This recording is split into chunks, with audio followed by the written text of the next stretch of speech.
Welcome to this podcast, Mission GJ. At this time, we have our apostle, Erickson Salazar, and Pastor Yesenia Garcia. How good, we are here, flowing in the prophetic for the house. That's right. Pastor Yesenia, how are you? Everything's well, thank God.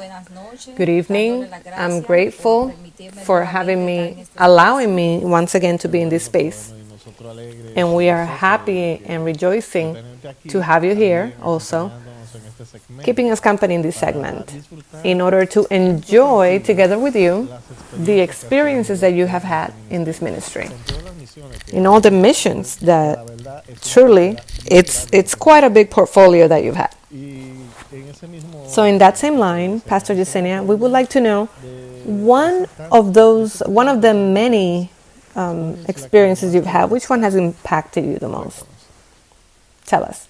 Well, Luis, in reality, I hear you say that I have a portfolio, but truly no. In terms of the question, everything that we do with Apostle becomes an experience. It doesn't have to be something extraordinary.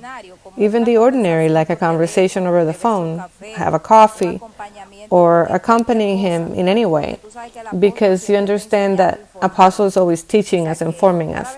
So every time we're close to him, everybody is always like, oh, I had an experience with Apostle. I spoke about this, and you don't know what I learned. But I know that you don't want to hear that.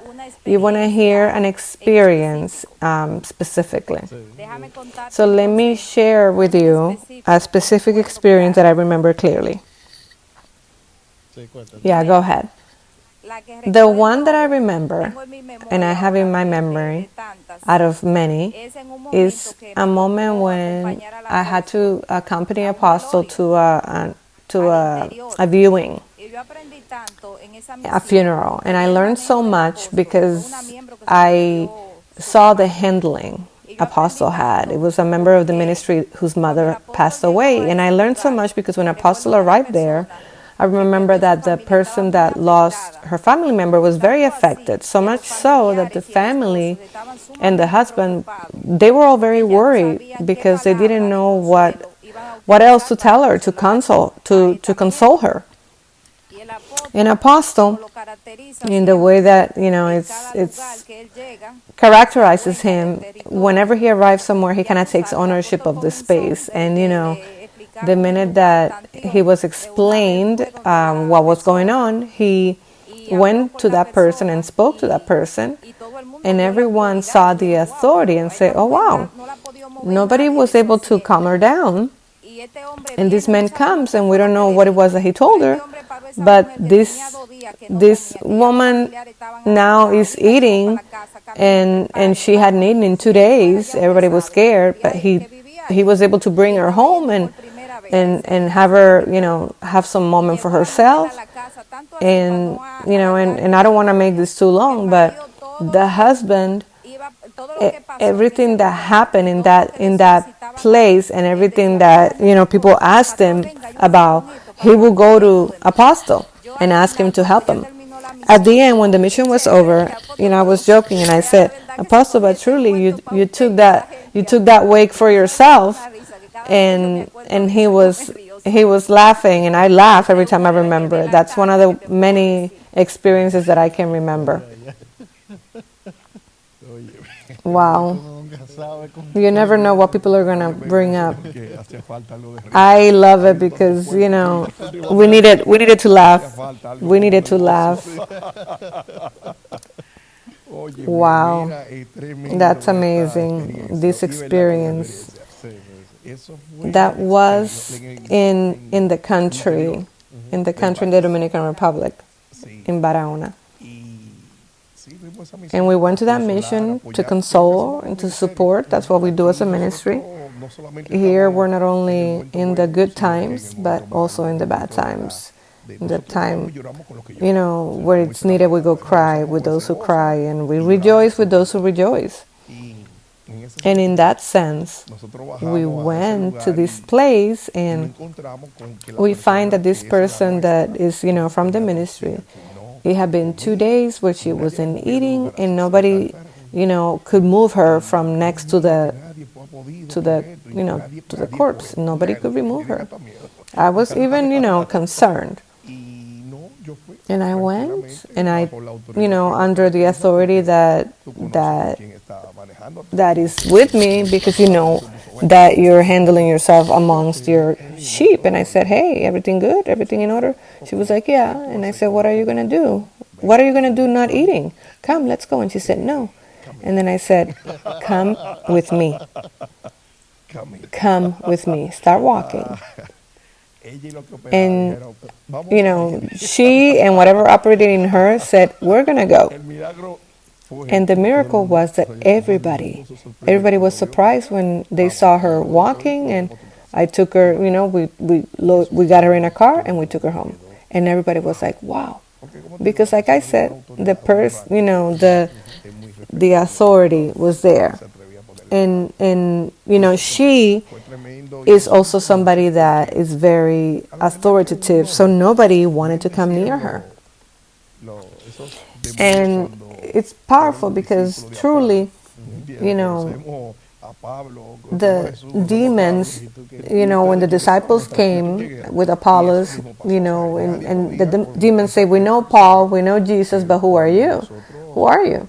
And that's the same thing that happened. Nobody could deal with that person, but when we got there and we spoke to what we know, I know the person and I know what operates in her. So it's good to know, it's important to know who you're talking to. And in everything it needs to be like that. We teach a lot about that because it so happens that we form people in the ministry for them to know how to go against the entity and not against the person. Because there are people that you say, okay, did you fulfill the mission? Yes. But what did you do with the entity? We took her out. And the person, oh, wait, we were supposed to leave the person alive? And that's the last thing you think about. But that's where we failed a lot. That you end up fighting against flesh and blood when you have to go against what operates, not against the person. So for that, you have to come under. And for you to have that self-dominion, you have to have authority over you. It wasn't that I had authority over the person, I had authority over myself. I went simply and I spoke. And I said, get up. But who did I speak to? I spoke to two different, to the one that knew the pastor and the entity. So you have to know where you have authority. Because where you're not an authority, you cannot go pretend or boast. No, you go chill. That's why it's so important to know who you are. Because there are people that, they're saying, okay, so-and-so did it like that, so I'm going to do it like that. No. Many people in the ministry want to talk the way I talk, and they want to say things like I say them. And they got knocked out. That's the worst you could do. Yes. That's why here we're telling you have to be you. And more than that, I repeat, for you to dominate in others, you have to dominate in yourself first. And that about dominating yourself, it very much has to do with, the fact that before you empty the house, you have to tie the strong man. That's true. And the strong man is what dominates in you. From my experience in that part, it's been very hard to go against myself, because within this ministry I've learned something. If you go against yourself, you cannot go alone, because you have a body, you have a leadership that can support you in order for you to go against all the marks that are coming against you. Well, the first thing I want to tell you is, it's not that it's hard, it's that you are difficult. That's the first thing. And the second thing, no, you cannot go with so many people. What you need to do first is humble yourself. If you don't bow down before the word, which is the one that comes to break you down, then you cannot go against evil. If you cannot go against yourself. Anything else I can help you with? Totally, totally. Okay. And yes, Yesenia, it was, she was impressed. I was there with 3 pastors and an assistant. And we got there and we said, boom, boom, boom, we did what we had to do. It was like SWAT. Because really, there was a situation where everything was out of control. We got there and we brought peace, we brought harmony. We made everything come into order. Just arriving there, everything got organized. And like she says at the end, the person, that was in charge turned it over to me. And I didn't know anybody there. Nobody. So much so that person, instead of going in their own vehicle, no, they came in my vehicle. See how strong. That's deep. And how powerful when we learn to handle ourselves within legal rights, because everything has to do with what right you have. I go and I check and I test, and if you see that there's no submission, you let it go, you step aside. All the places where I arrive to, that I'm a commoner, just like anyone. But many times it's happened. I arrive and I remain like a common person. Like it says, if I don't have any authority there, I don't have anything to do. At the end of it all, our plan is to bring order. It's to be a blessing, not bring lack of order. But what happened there was impressive because there was lack of order, and then order was brought. And that's where you realize, wow, how amazing. And yes, it was amazing. That's why we try for the person to first bring order internally into their lives, into the being, because that's where everything comes from. Because this is what happens. The enemy, when the enemy knows you, then he has you controlled. That is where everything, that's where people say, well, every time I seek God or want to connect, then a battle begins. It always happens. And no, it's not that a battle began or something happened. Is that he knows you. And since he knows you, he knows how he can entertain you or what he can entertain you with. So it wasn't a battle, it was entertainment. That's strong. So listen to this. It's not a battle. Oh, a monster came and rose up and a headache that attacked me. No. You can come with whatever movie you want. My eye, something happened. It only has one name, entertainment. Everything that deviates me so that I don't connect to the prophetic of God is called entertainment. It doesn't matter what it is, whatever it is. And many people, the enemy decides whether he allows you or not you. So those that don't connect, it's not because they don't want to connect. I can ask 100% of the people here, and I've done that before as a pastor. Do you not like the word? Yes, I like it. Do you not like the prophetic content? Yes, of course. And doesn't it do good for you? Yes. But then you know why they don't connect? Because their boss doesn't allow them to.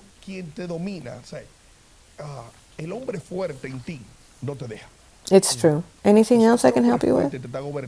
Totally. The one that dominates you, the strong man in you, doesn't allow you to. So that strong man is governing you. And that you have to have it clear, because here we're like playing little kids. No, let's be clear. You do not connect to the prophetic because you are dominated by a strong man. That is not the Holy Spirit. So don't come to try to look at it and say, oh, it's a struggle. No, it's not a battle. It's called entertainment. You're entertained. Of course, you feel joyful when you have to find entertainment, or you have to do some or connect to some content opposite to the prophetic. You like whatever's not of the kingdom.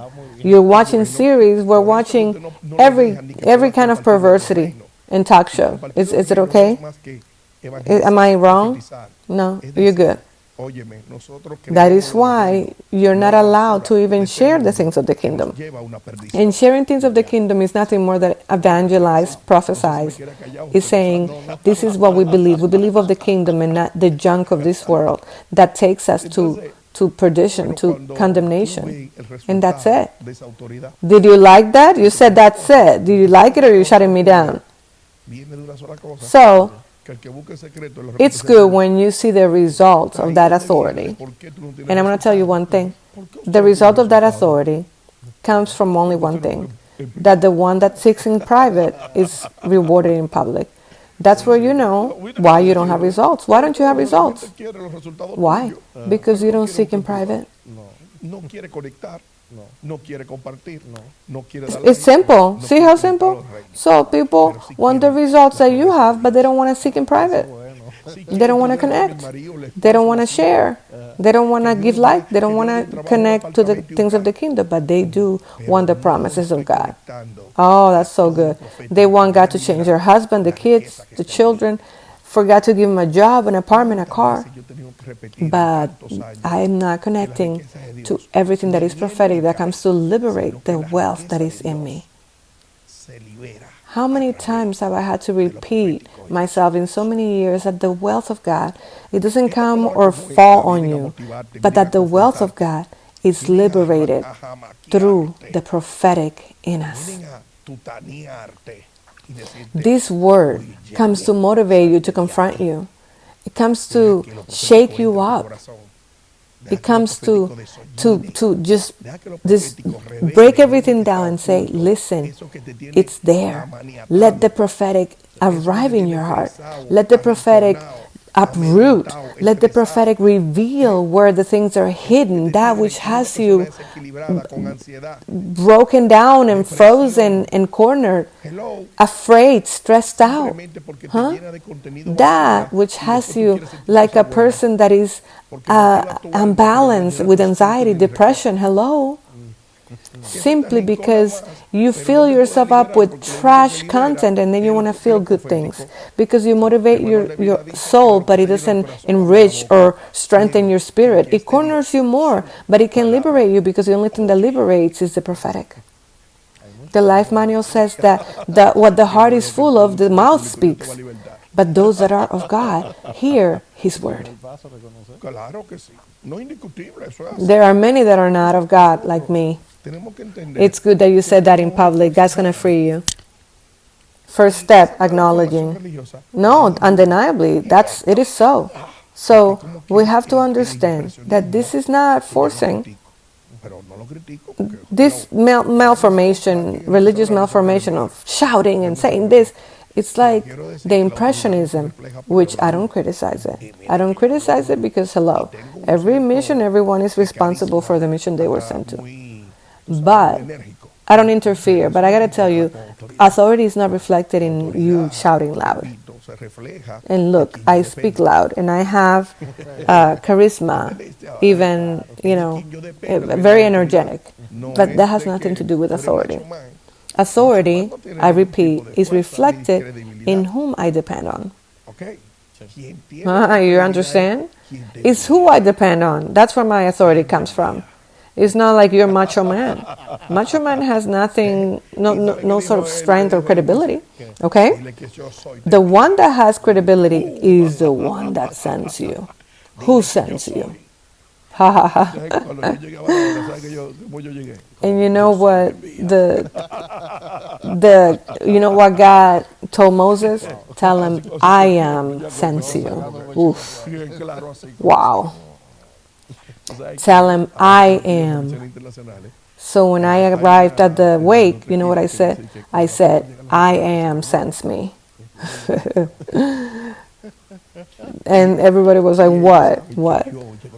Of course, everybody was looking at me like, So, sometimes when you go to these international missions, one of the ones from our team says, one from the team says, when Apostle arrives at restaurants, for meetings, and he arrived like this, and they know that I arrive on places, and I weigh the atmosphere. Yeah.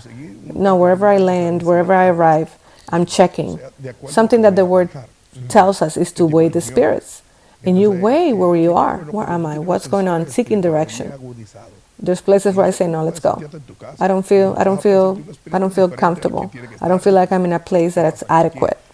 So I have to find a place that has an atmosphere where I feel comfortable according to what I'm going to handle, type of meeting.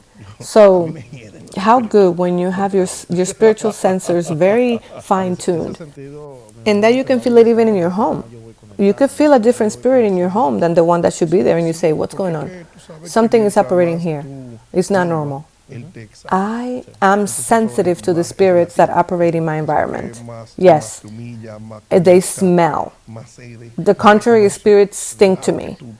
And that sense becomes more acute the more I connect and knowing who I am. Yes, because you know that the more you come under, he exalts you. So it's relative. So the more you humble yourself, the more you connect, the more you give, the more you give in, the more you acknowledge, of course, they become more acute. And now you live in an atmosphere with your senses very, very fine-tuned because you're exercised in it. Let me tell you that the reflection of the exercising physically, how it shows, it's also in the spiritual. You have, a form to exercise yourself spiritually. That's why the ministry has, since early morning, content from early on to night. That's not by chance. And tell me why so much? Why? Because you might say, there's so much content. I'm not letting you breathe, because if you let it go, you're going to go to something else, some other junk. So if you fill yourself with the prophetic, then you're going to feel growth in you, and you're going to reject the content that is trash. But if I got the tea, okay, it's great. You connect to the tea. Then I got the word. Okay, great. It's delightful. It places you where you need to be, and it helps you identify things. Great. But then when you get, another type of content, a podcast that comes to uproot areas, and then any other sort of content or a prophetic archive, then that's deep. So when you want to watch something trash, you reject it, you repel it, because you're like, no, it doesn't align. No, but people might say, but wait, you can watch something else? Of course. But you're going to be selective of what you're going to connect to. So you want to fill yourself up with junk, and then you want to get to awake with power. What power? You're going to get knocked over.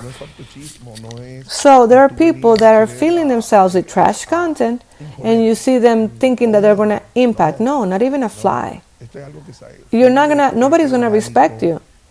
And you're going to tell them, get up, and they're going to come and get me up. Come and try to get me up. They're not going to listen. So this is not a game. And I repeat, this is not, religiosity or for you to try to impose yourself. No. This is something that flows organically. This is something that where you handle yourself within codes and protocols. Legal rights. If you're right with legal rights, where you have legal rights, you have to fulfill the codes. So the justice of God is interesting, and it's that the justice of God, good or evil, will pay the same, so nobody can violate that. So the knowledge teaches us something, and it's that you need to know where the enemy is, but you also need to know where you are. So the enemy cannot get into my area, and I cannot get into his area. We respect that. So that is where the interesting thing about knowledge comes. What happens with people that don't have the appropriate knowledge? They understand that they're Superman and they can get anywhere and do whatever anywhere. And I'm here in the name of Jesus, and I declare, no, wait a second. I can be declaring based on me. No, you have to be very careful. Not everybody can impose hands on or pray for. No. You don't know what pact that person has. So we're not light. We're not swift to move. No. The matter of the interaction has to be under direction. Imagine. The word says that there were places where Jesus didn't perform miracles in some territories. You know why? Because there was no faith. There was no faith in those territories. So that's why they didn't see more miracles. So you cannot force where you don't have a right. what you're looking for is a counter demand. Okay? So we're not light-handed. Some people hear that and they say, oh, let me arrive at the wake and I'm going to tell people, come, you don't want to eat, come with me. And they're going to see the retaliation, the counter demand. No, what I'm trying to say is that people could take this out of context. This is directed within the codes, that this is not by chance. This is not like Superman arrived. Superman. No, it's a common human being. It's a spirit that sent it because he's the one that knows. Of course, even so recently, I was handling a delicate case. And I always tend to tell this kind of person, for me to be here, I had to fulfill some prerequisites. There are people that you haven't had the power to face them, and that's why the word says that there are spirits that don't come out if it's not with fasting and prayer. Fasting and prayer is the level of connection and position that you have. So there's prerequisites. So those prerequisites, if you know you don't have them, you have to fulfill them. And that happens even within couples. People that you think you can, you want people to change, but did you fulfill your prerequisites? Did you tie up the strong man? Do you have an alignment to go against that spirit of misery or deceit or theft, whatever it is, contention? Or you have to go against pride in yourself first. For me to face the principality of pride, I had to go against pride. For you to face principality of lie, you have to go against your lie. So to go against the principality of rejection and misery, you have to go against your misery and rejection in the strongest. For you to go against the principality of rebellion and obstinacy, you have to go against your rebellion in your obstinacy. I see people that are obstinate and rebellious and they want to change people. And you're like, but love, how are you going to change so-and-so if you don't obey me? There are people that go save people and you say, hey, and they don't obey the pastor. So how are you going to go against Satan if you are not submitted? There's no way. So it's great for the pastors to say, wow, that's amazing. Apostle took over the territory. No, it's not that it took over. It's that it corresponded to me because I'm the one that has right. And I repeat, everything is organic. You go fulfilling the codes, and we didn't know that following the protocols and fulfilling the codes was going to produce that you're going to see those miracles. You understand? Like, wow. And it was so visible in front of everyone there. It was like, wow, look. So how powerful that is so natural. And like as a ministry, we all know how to handle that protocol because we are taught that here. Be prudent, to be people that don't handle themselves out of the time, but to handle the protocols of the time and the place. But also notice that we come within a structuring, and that's why it's important to structure yourself emotionally and spiritually. You cannot, it's like we're here now, and you can be under pressure, like, I want to talk, no. Everything has a counter demand if you don't have the power. This is not a game. There's a seal, there's a grace, there's a ascending, there's a structuring. That's why consistency is there. And the grace. And that's why Pastor Yesenia, it was of a lot of joy for her and the pastors that were there, but it was a great mission. How was it for you, Pastor Yesenia? No, for me, it was very strong to see how even the family members that could see the husband, he was so dependent on Apostle, and I was like, wow, now he's in charge. And I said, but we just got here an hour ago, and he's taking ownership of the place, and now we're going to eat, and we're going to bring her out, we're going to bring her to eat, and then we're going to bring her, and he just put the whole logistic together. And the husband was like, yeah, whatever you say, Pastor, whatever you say, Pastor. And to me, that impressed me a lot. Of course, and the wisdom, because you're in a place where you don't know the logistic or the place, you don't know the location. You don't even know how to move. And there's wisdom and there's a tact And you say, wow, because this is what happens. They give you the right, whatever you say, okay. The first thing is that I'm not expecting to hear that. And second, I say, okay, what next? And then I'm like, okay, where can we eat? What can we do? And you execute. But how powerful when everything aligns, how beautiful. And for us to do things with all the humility and the simpleness, because at the end, it's like I say, God is the one that gives us the acknowledgement and exalts us. And you have to learn how to handle yourself in that. Because at the end, the glory has to be for Him, the one that makes things work. That's the powerful thing, because we are models of Christ. And we have to reflect Him. And we also have to, make sure that everything that you do is for you to give testimony. With your life, with your handling, with your prudence, we have to have a lot of tact in everything. Because sometimes people think that nobody's watching. You are being watched. Everyone's watching you, the way you breathe, the way you look, everything that you do. You're being observed. That's why when we are exposed in that sort of mission, where you have all eyes on you, you have to know how to handle yourself with a lot of tact and with a lot of agility. Because since you are exposed, you have to fulfill the work and do it as it should be. We got there and we stayed to the end. Funeral, burial, everything. There was a moment where it was like, okay, the principality was like, okay, and what are you going to do? You're going to take over?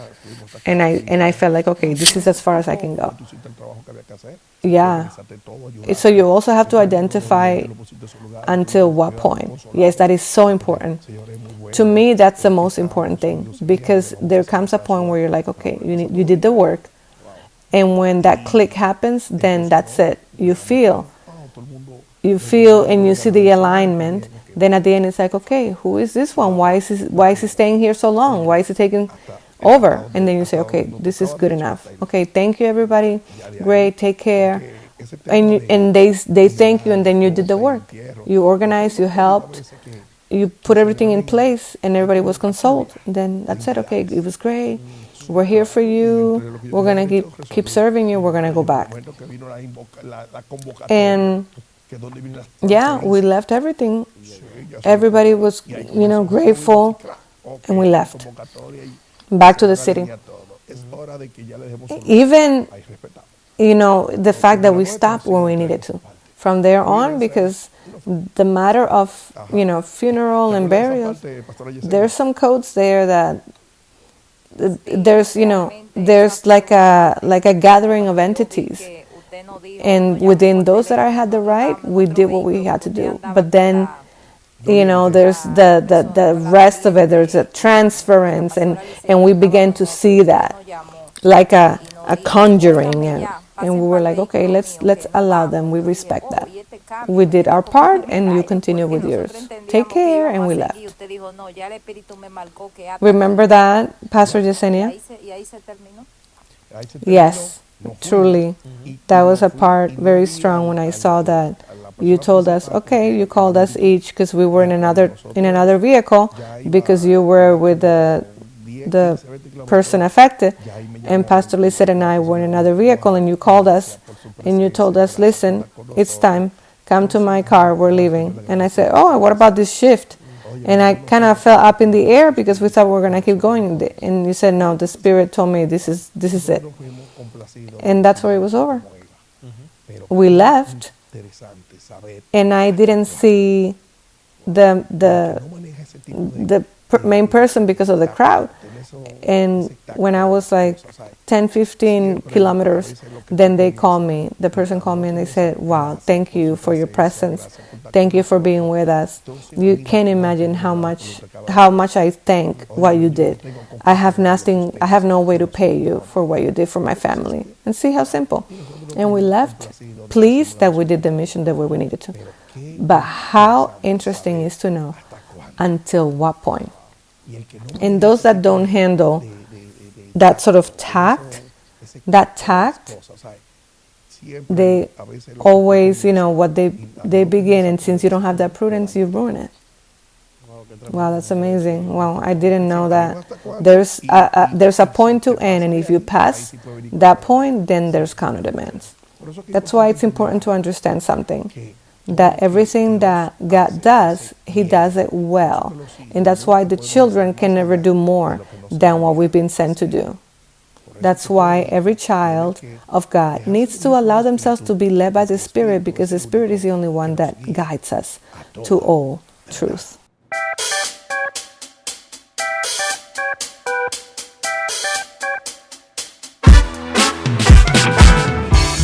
Gracias por sintonizar nuestro podcast Misión GJ. Nos vemos en un próximo episodio.